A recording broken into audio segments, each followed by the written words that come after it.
इस वीडियो में दी गई सूचनाएं या जानकारी सामान्य मान्यताओं पर आधारित है। सीजी बोली 36 चैनल इनकी पुष्टि नहीं करता है। इन तथ्यों को अमल में लाने से पहले संबंधित विशेषज्ञ से संपर्क करें।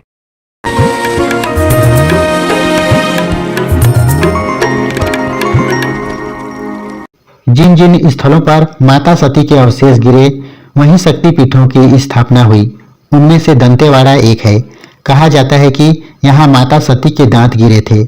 इस तरह यहाँ माता का पिंड भी है और साथ साथ माता साक्षात रूप में यहाँ अपने आप को विराजमान कर लिया। कहा जाता है कि शंखनी डंखनी नदियाँ माता की दो योगिनी शक्तियाँ भी यहाँ निवास करते हैं। इसकी भी बहुत लंबी कहानी है, आने वाले वीडियो में आप वह भी जान पाएंगे।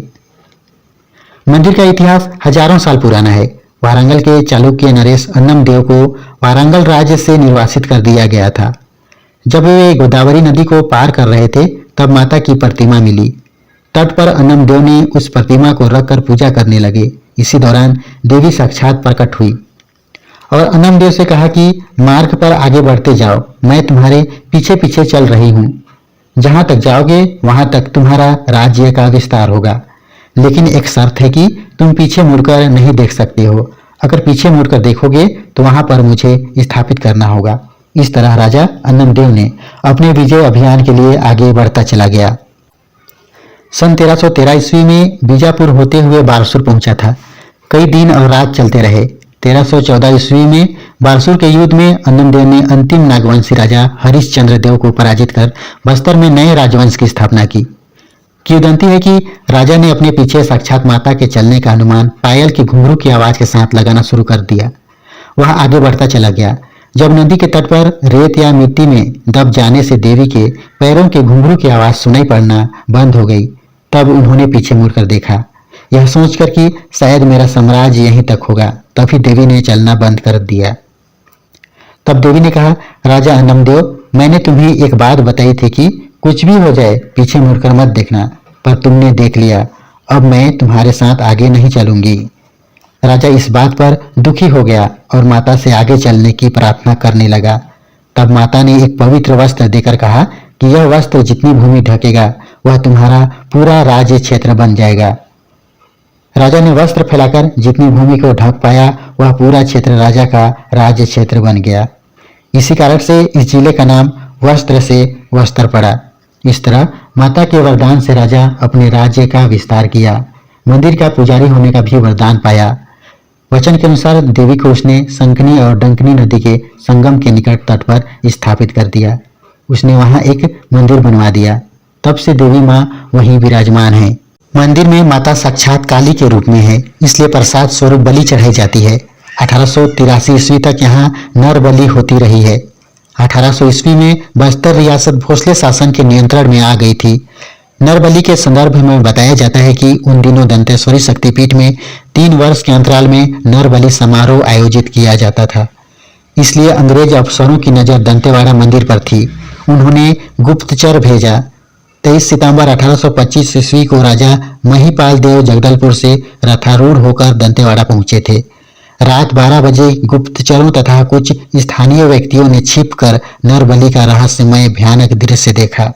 नगाड़ा बज रहे थे, शंखनाद हो रहा था। घटना स्थल पर चालुक्य नरेश महिपाल देव उपस्थित थे। मंदिर के सामने हवन कुंड था। हवन के सामने कतार में 15 मनुष्य खड़े कर दिए थे। जल्लाद आया और अपने तेज हथियार से एक एक कर 15 नरमुंड हवन कुंड में उतार दिए। बताया जाता है कि राजा भैरम देव के शासनकाल में भी दंतेश्वरी मंदिर में नरबलि होने की चर्चा रही, जिसके चलते 1885 से 1886 तक जांच चलती रही। British superintendent captain Gavin R Coffert की पहल पर शक्तिपीठ में यह प्रथा बंद हो गई। नरबलि के लिए तत्कालीन चालुक्य नरेश महिपाल देव को नागपुर के भोसला शासकों ने दंडित किया था। बताया जाता है कि माता का प्रसाद बलि ही है, ना कि मिठाई, इसलिए आज भी बकरे की बलि चढ़ाई जाती है। लेकिन यह भी कहा जाता है कि दंतेश्वरी शक्तिपीठ में पशु बलि प्रतिबंधित है, कुंडे की बलि दी जाती है। इस मंदिर के निर्माण के बाद कई राजाओं ने मंदिर का जीर्णोद्धार करवाया।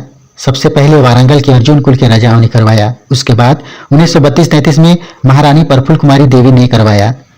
कहा तो यह भी जाता है यहाँ कई खुफिया सुरंग हैं जो राजमहल से मंदिर तक जाते हैं। ये सुरंग माता के मंदिरों तक खासकर निकलती हैं। और कई ऐसे सुरंग हैं जो दूसरे राज्य या जिले के बॉर्डर तक निकलती हैं।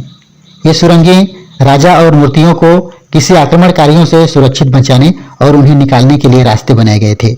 आज भी राजमहल में उसके नक्शे हैं, ऐसा सुनने को मिलता है। माता दंतेश्वरी जो काली के रूप में है, दूसरा माँ मौली माता, ये दोनों माताओं को बहन माना गया है। और एक माता पीछे विराजमान है जहाँ बलि का जगह है, वह माता का प्रसाद का स्थल है जहाँ प्रसाद चढ़ाया जाता है। ये तीनों का दर्शन करने के बाद काल भैरव का पूजा करने के बाद ही मंदिर का पूजा संपन्न होता है। नदी के किनारे अष्ट भैरव का आवास माना जाता है, इसलिए यह स्थल तांत्रिकों के लिए महत्वपूर्ण स्थल है। मान्यता अनुसार यहाँ आज भी बहुत से तांत्रिक पहाड़ी गुफाओं में तंत्र विद्या की साधना कर रहे हैं। आज की वीडियो बस यहीं तक था। मंदिर के बारे में और भी कहानियां हैं, बहुत से ऐसे रहस्य हैं जो इस एपिसोड में जानने को आपको नहीं मिला है। वो क्या है, आप मां दंतेश्वरी माता की महिमा और बस्तर रियासतकालीन इतिहास भाग 2 में जान पाएंगे। तब तक के लिए जय छत्तीसगढ़, वंदे मातरम।